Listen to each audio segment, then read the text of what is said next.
Hello, എന്നാണ്ട് വിശേഷം? സുഖമല്ലേ? ഞാനിന്ന് കാനഡയിൽ നിന്ന് അമേരിക്കയിലോട്ട് ട്രെയിനിൽ പോവാണ് കേട്ടോ. പേഴ്സണലായിട്ട് പറയുവാണെങ്കിൽ ഞാൻ താമസിക്കുന്ന കാനഡയിലെ വാൻകൂവർ എന്ന് പറയുന്ന സ്ഥലത്തു നിന്ന് അമേരിക്കയിലെ പോർട്ട്ലൻഡ് എന്ന് പറയുന്ന ഒരു സ്റ്റേറ്റിലോട്ടാണ് ഈ 8 മണിക്കൂർ ദൈർഘ്യമുള്ള ട്രെയിൻ യാത്ര. കേട്ടോ, ഈ ട്രെയിനിൽ കയറുമ്പോൾ എനിക്ക് ഓർമ്മ വരുന്ന പാട്ട് ഏതാണെന്ന് ഞാൻ പാടട്ടെ. ജിങ്ക് ചക്കാക്ക് ജിങ്ക് ചക്ക. അതേപോലെ വേറൊരു പാട്ടാണ് നമ്മുടെ പിന്നെയും പിന്നെയും ആരോഗ്യനാവിൻ്റെ ലലലല. നല്ല പാട്ടല്ലേ? നമ്മൾ ഈ 8 മണിക്കൂർ യാത്രയുള്ളതുകൊണ്ട് തന്നെ ട്രെയിനിൻ്റെ ഉള്ളിൽ തന്നെ ഒരു ക്യാൻറ്റീൻ സെറ്റപ്പ് ഉണ്ട്. ഞാൻ ഇടയ്ക്കിടയ്ക്ക് പോയി ഡ്രിങ്ക്സും വെള്ളവും ഫുഡും ഒക്കെ കഴിച്ചിരുന്നു. നമ്മളൊരു വ്യാഴാഴ്ചയാണ് ഈ യാത്ര പോകുന്നത് കേട്ടോ. അതുകൊണ്ട് തന്നെ ബോഗിയൊക്കെ ഫ്രീ ആണ്. ഇതാണ് പറഞ്ഞ ക്യാൻറ്റീൻ. നമ്മുടെ വിശപ്പ് മാറ്റാനുള്ള റിഫ്രഷ്മെൻറ്റ്സ് ഒക്കെ അവിടെയുണ്ട്. അത് പോരളിയാ ഫുഡും ഡ്രിങ്ക്സൊക്കെ വാങ്ങിച്ച് സീറ്റിൽ വന്നിരുന്ന് കുറച്ച് നേരം ഗെയിംസ് കളിച്ചു, കുറച്ച് മൂവീസൊക്കെ കണ്ടു. നമ്മുടെ പ്രൈമിലും നെറ്റ്ഫ്ലിക്സിലൊക്കെ കുറച്ച് ഡൗൺലോഡ് ചെയ്തിട്ട മൂവീസില്ലേ, അതൊക്കെ കണ്ടു. പിന്നെ ഈ കാണുന്ന ഗെയിം കളിച്ചു. നിങ്ങൾ കളിച്ചിട്ടുണ്ടോ ഗെയിം? അപ്പോഴത്തേക്കും പോർട്ട്ലൻഡിലെത്തി. ഷടപടേന്ന് സമയം പോയി കേട്ടോ.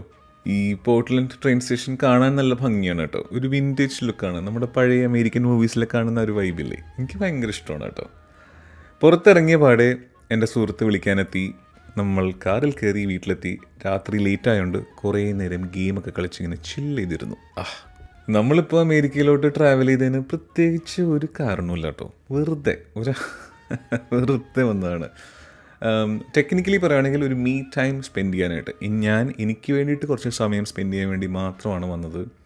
ഇങ്ങനെ ചില്ല് ചെയ്യുക, ചുറ്റിത്തിരിഞ്ഞ് നടക്കുക, കുറച്ച് ഷോപ്പിംഗ് ഒക്കെ ചെയ്യുക, നല്ല കുറേ ഫുഡ് അടിക്കുക, ഇതൊക്കെ തന്നെ മെയിൻ പരിപാടി. അല്ലാതെ വേറെ ഒരു പരിപാടികളുമില്ല, ഒരു പ്ലാൻസും ഇല്ല. എങ്ങനെയുണ്ട്? ഫേവറേറ്റ് പ്ലേസസ് ടു വിസിറ്റ് ചോദിച്ചു കഴിഞ്ഞാൽ ടോപ്പ് 3 ഒരെണ്ണം പോർട്ട്ലൻഡിലായിരിക്കും ഫോർ ഷുവർ. എന്താ വെച്ചാൽ അവിടെയുള്ള ആൾക്കാരുടെ ആ ഒരു അലസ സ്വഭാവം, ലൈക്ക് ലെയ്ഡ് ബാക്ക് ആയിട്ടുള്ള ആ ഒരു ആറ്റിറ്റ്യൂഡും, പിന്നെ ഒബ്വിയസ്ലി പച്ചപ്പും ഹരിതാപിയും, കുറേ ബീച്ചുകൾ, പിന്നെ ഹൈക്കിങ്ങിന് പോകാനുള്ള കുറേ നല്ല സ്ഥലങ്ങൾ, ഫുഡ് അടിക്കാം, പിന്നെ അവിടുത്തെ ബ്രൂവറീസ്, നല്ല അടിപൊളി ബിയറൊക്കെ കിട്ടും. ഇങ്ങനെ ചില്ല് ചെയ്യാനായിട്ട് പറ്റിയ സ്ഥലമാണ് പോർട്ട്ലൻഡ് എന്നെ സംബന്ധിച്ചിട്ടോ. പിന്നെ ഇങ്ങനെ കുറേ ഗെയിം കളിക്കുക, മൂവീസൊക്കെ കാണുക, ഇത്ര തന്നെ. പിന്നെ അവിടെ കുറേ നല്ല ഫുഡ് കിട്ടുന്നുണ്ട്. ഒരു അടിപൊളി ബ്രേക്ക്ഫാസ്റ്റ് സ്റ്റോപ്പിൽ കയറി ബ്രേക്ക്ഫാസ്റ്റ് കഴിച്ചിട്ട് തിരിച്ച് എൻ്റെ സുഹൃത്ത് തന്നെ ട്രെയിൻ സ്റ്റേഷനിൽ കൊണ്ടുവന്നാക്കി. നമുക്ക് വാൻകൂവറിലോട്ട് തിരിച്ചു വരണ്ടേ. അങ്ങനെ നമ്മൾ പോർട്ട്ലൻഡിനോട് വിട പറയുകയാണ് ഗൈസ്. ഇനിയും അടുത്ത ഒരു യാത്രയോ എന്തെങ്കിലുമൊക്കെ കൊണ്ടുവരാം. അപ്പോൾ ബൈ.